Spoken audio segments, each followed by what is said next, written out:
নমস্কার, আমি তনু। তোমাদের কাছে আজ একটা ভিন্ন ধরনের রেসিপি নিয়ে এসেছি, মাশরুমের পকোড়া। যারা যারা খেয়েছো তারা হয়তো এর স্বাদ জানো, আর যারা খাওনি তোমরা অবশ্যই বাড়িতে একবার বানিয়ে খেও। এর স্বাদ এমনই, কেউ চিকেন পকোড়া ছাড়া বলবে না যে এটা মাশরুমের পকোড়া। আসলে বাড়িতে যদি কাউকে না বলে তার সামনে চিকেন পকোড়া বলে যদি এই ডিশটা তুলে ধরো না, সে বিশ্বাস করতে বাধ্য হবে যেটা চিকেন পকোড়াই। আমি অবশ্য বাড়িতে এভাবে মাশরুমের পকোড়া প্রথম বানাচ্ছি, তাই আমার বাড়ির মেম্বারগুলো বলে উঠলো, চিকেন পকোড়া বানাচ্ছ নাকি গো? আমি বললাম, দেখোই না কি বানাচ্ছি, একটু শুধু ওয়েট করো।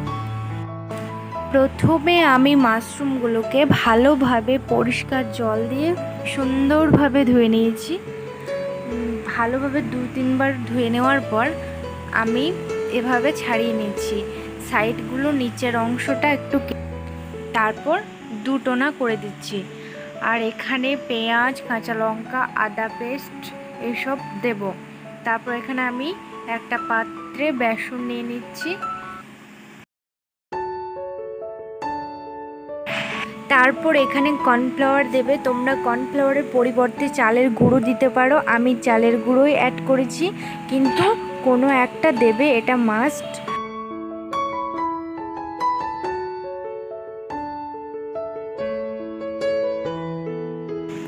তারপর এখানে আদা পেস্ট, রসুন কুচি, লঙ্কা কুচি সবগুলো একসঙ্গে দিয়ে দিলাম, এবং পেঁয়াজ কুচি এখানে। তারপর ধনে গুঁড়ো, জিরে গুঁড়ো, হলুদ, লঙ্কার গুঁড়ো, একটুকু সবজি মশলা, এবং একটা অবশ্যই ডিম ফেটিয়ে দিয়ে দেবো, এবং তার সাথে গরম মশলা দিয়ে সবগুলো একসঙ্গে মিক্স করে দেবো।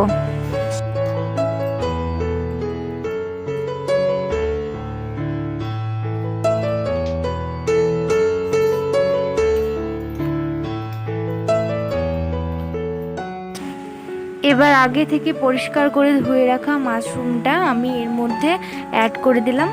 তারপর ভালোভাবে মাখিয়ে নেওয়ার পর ঠিক এমনটাই হবে। এবার আমি গ্যাসটা অন করার পর কড়াই চাপিয়ে দেবো। তারপর তেলটা গরম হয়ে যাওয়ার পর আমি ওই তেলের মধ্যে এক এক করে সবগুলো দিয়ে দেবো। আর হ্যাঁ, অবশ্যই গ্যাসের ফ্লেমটা একটু কমিয়ে রাখবে, নইলে ওপরটা হয়ে যাবে বাট ভেতরটা ঠিকঠাক হবে না, তাই একটু কমিয়ে রাখবে।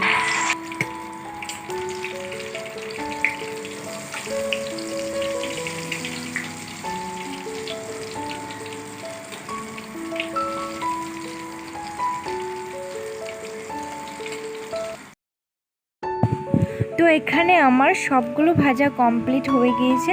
এবার আমি এক এক করে তুলে নেব পাত্রে। কেমন লাগলো আজকের রেসিপিটা তোমাদের, ছোট্ট একটা কমেন্ট করে জানাবে। দেখা হচ্ছে নেক্সট কোনো ভিডিওতে। Tata, bye bye.